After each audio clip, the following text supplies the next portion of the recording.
Nous allons parler aujourd'hui sur les signes de sa venue.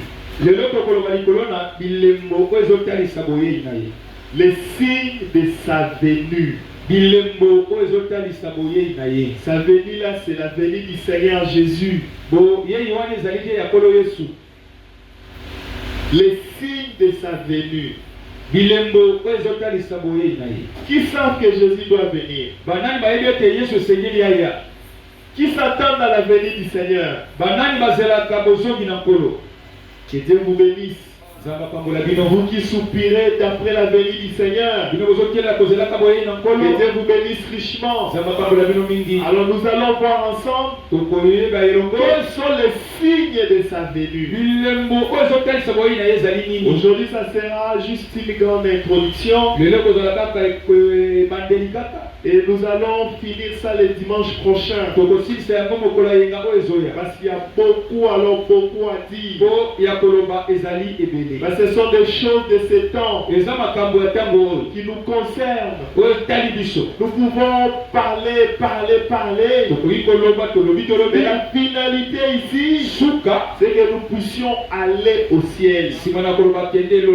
Nous pouvons prier, Dieu va nous écouter, il va nous bénir. Mais après ces bénédictions, nous devons aller au ciel. Est-ce qu'on est ensemble? Donc, le ciel, c'est notre espérance. C'est ce que nous voulons. Même s'il s'agira de perdre tout ce qui est de ce monde. Et de ne pas rater le ciel. C'est ce que nous aimons. Et si nous venons ici, c'est pour nous améliorer. Dieu ne peut pas s'améliorer. Il est parfait. Mais nous les hommes, malgré sa grâce, malgré qu'il nous aime, malgré sa miséricorde, nous devons nous améliorer. Voilà pourquoi nous venons pour écouter sa parole. Parce que nous savons qu'en écoutant sa parole, nous allons nous améliorer. Est-ce que c'est clair? Vous comprenez pourquoi nous sommes là? Est-ce que vous comprenez pourquoi nous sommes là? C'est pour aller au ciel. Nous voulons aller au ciel. C'est pourquoi on a des problèmes avec personne. Alors c'est quoi un signe? Parce que vous devez comprendre d'abord c'est quoi un signe. Pour pouvoir commencer à surveiller. Parce que si nous parlons de signes, c'est pour que vous puissiez connaître ces signes et que vous puissiez surveiller ces signes. Est-ce qu'on est ensemble? Selon les dictionnaires, le signe c'est un indice. C'est une marque. C'est un indicateur qui donne un message. Est-ce qu'on est ensemble? Donc le signe c'est un indice qui porte un message. Je donne un exemple. Pendant la saison de pluie, si vous voyez déjà que le ciel est nuagé, vous savez que la pluie va venir. Donc le ciel sombre, c'est un signe. Et ce signe vous dit que la pluie va tomber. Quand vous voyez encore les oracles, vous voyez encore le vent qui souffle, vous pouvez dire que la pluie va tomber. C'est ça un signe. Est-ce que vous comprenez? Est-ce que c'est clair? Parce que ça doit être clair à ce niveau. Nous parlons du signe de sa venue. Le signe de la venue du Seigneur Jésus. Donc quand vous voyez ces signes là qu'on voit ici, sachez que sa venue venue est proche. Donc faites tout le nécessaire pour mettre votre vie en ordre. Souvent ceux qui voyagent, ils se préparent. Ils savent que l'avion doit partir à 12 heures. Généralement, ils sont déjà prêts toute la nuit. Vous voyez que même à 6 heures, ils sont à l'aéroport. Parce qu'ils doivent faire le check-in. Pourquoi? Parce qu'on n'improvise pas. Tout doit déjà être préparé avant. Est-ce qu'on est ensemble? La venue du Seigneur, c'est pour nous prendre. Donc, ce qui revient dit que nous devons être prêts. Nous devons déjà être préparés. Nos robes doivent être blanches. Pas de problème avec quelqu'un. Nous examinons nos cœurs et nous ne voyons aucun péché. J'ai dit bien aucun péché. Parce que le péché n'entrera pas au ciel. Aucun attribut du péché dans nos cœurs. Parce que le péché c'est l'incrédulité. C'est l'incrédulité. Ne se voit pas. Comment savoir que vous êtes incrédule? Au-delà de votre confession, si vous faites ce que la parole interdit,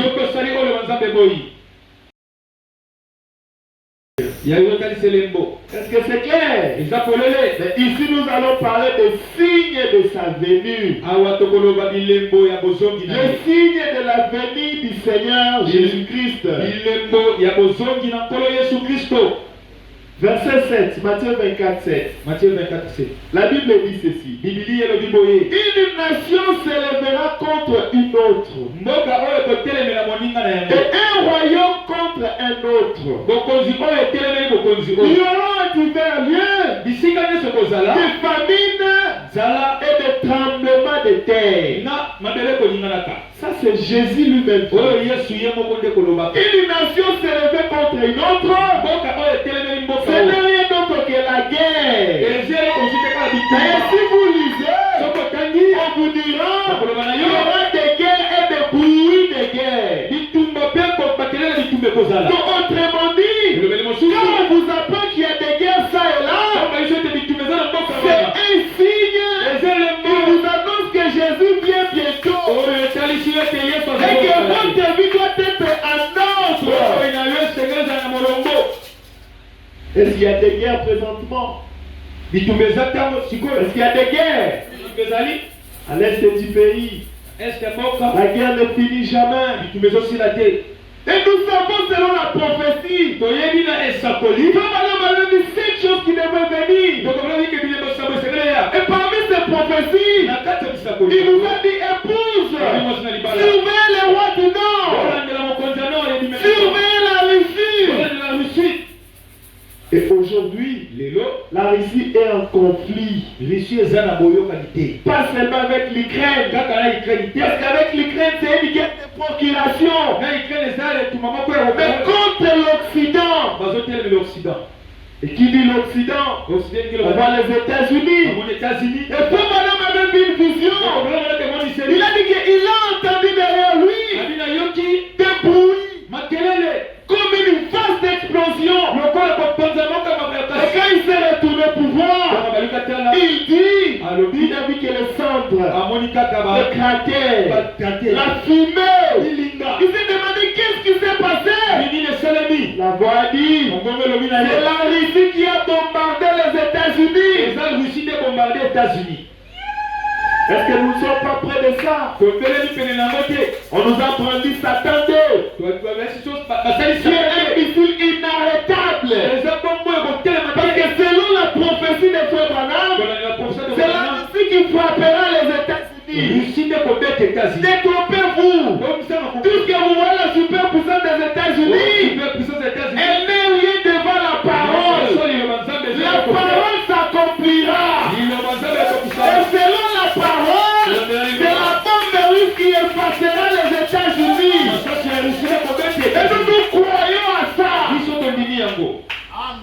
Merci. Amen. Et Poutine, il est là. Poutine azalana. Il est prêt à faire ça. Abele basala yango.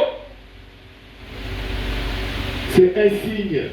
Yango ezali lembo. Jésus revient bientôt. Ko ezotata Yesu asusu. Vous devez trembler normalement. Na kona shebalo lenga. Parce que la Madame dit, avant que cette bombe-là ne touche Yango bombi wana kita. sur le sol des États-Unis, l'épouse doit être déjà enlevée.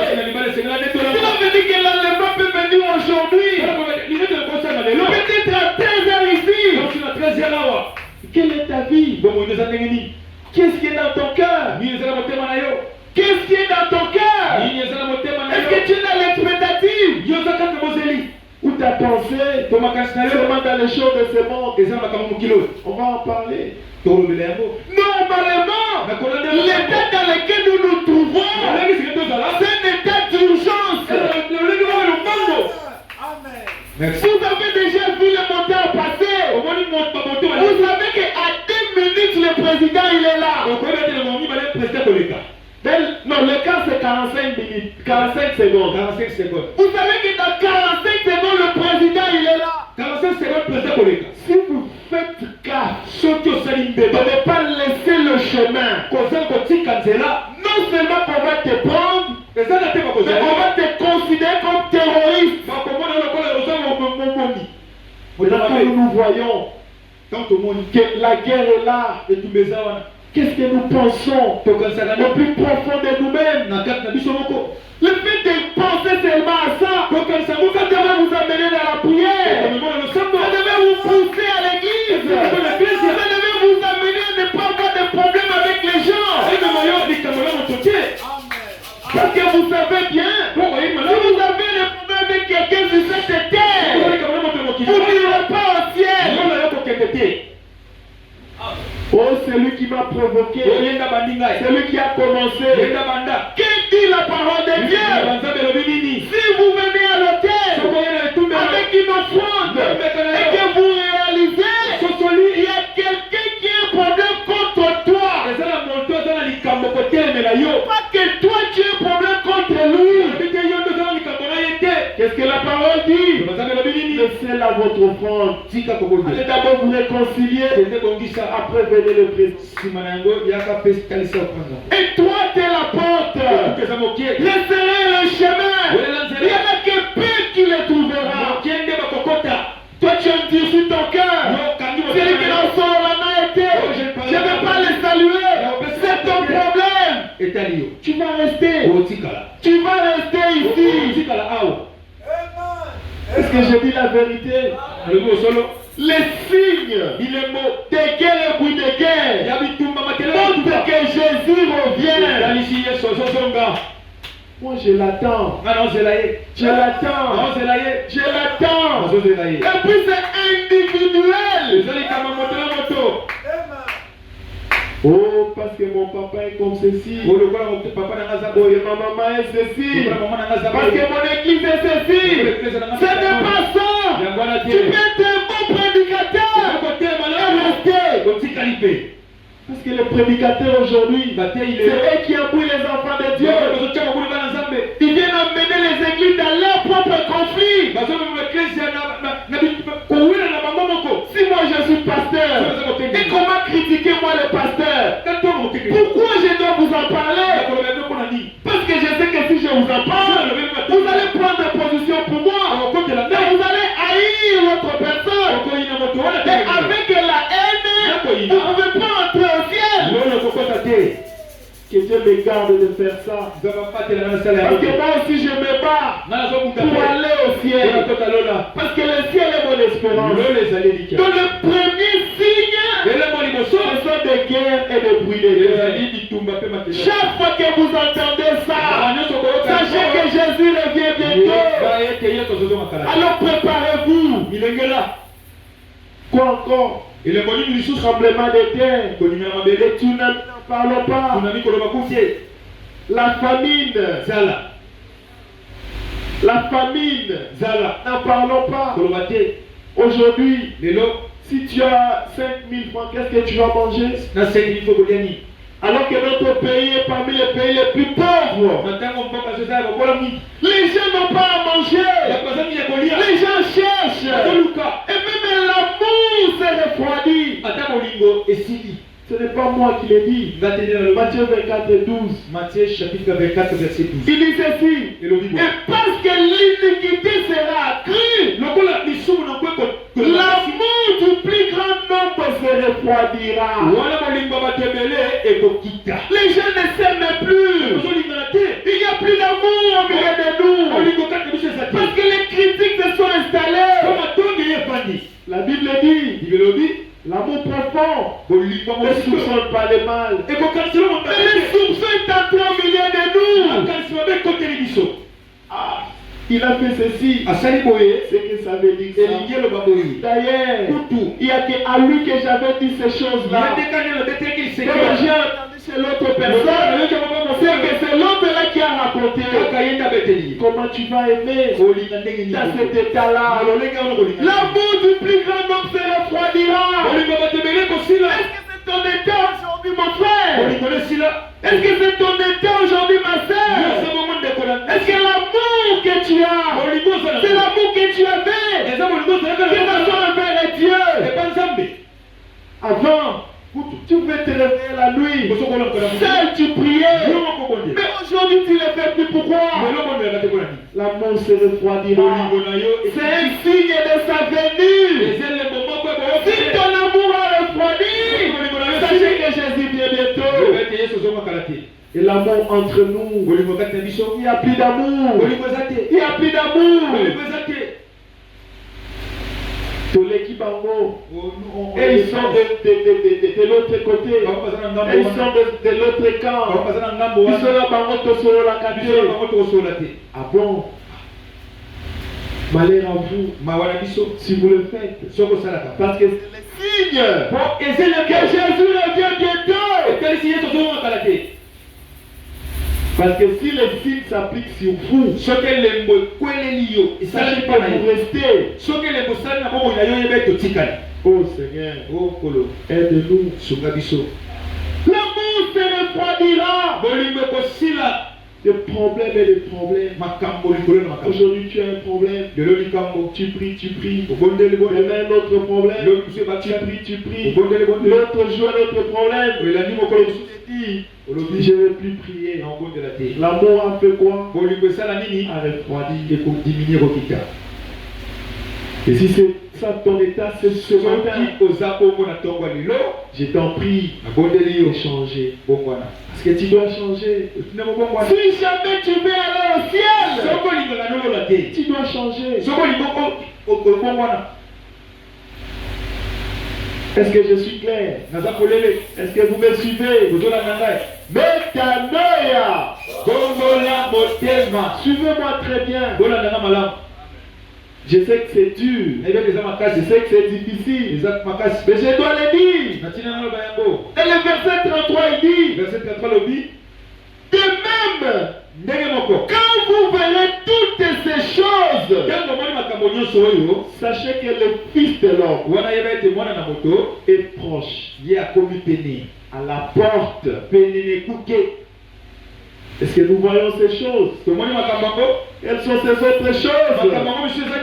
Écoutez, ce qui arriva du temps de Noé arrivera de même à la venue du Fils de l'homme.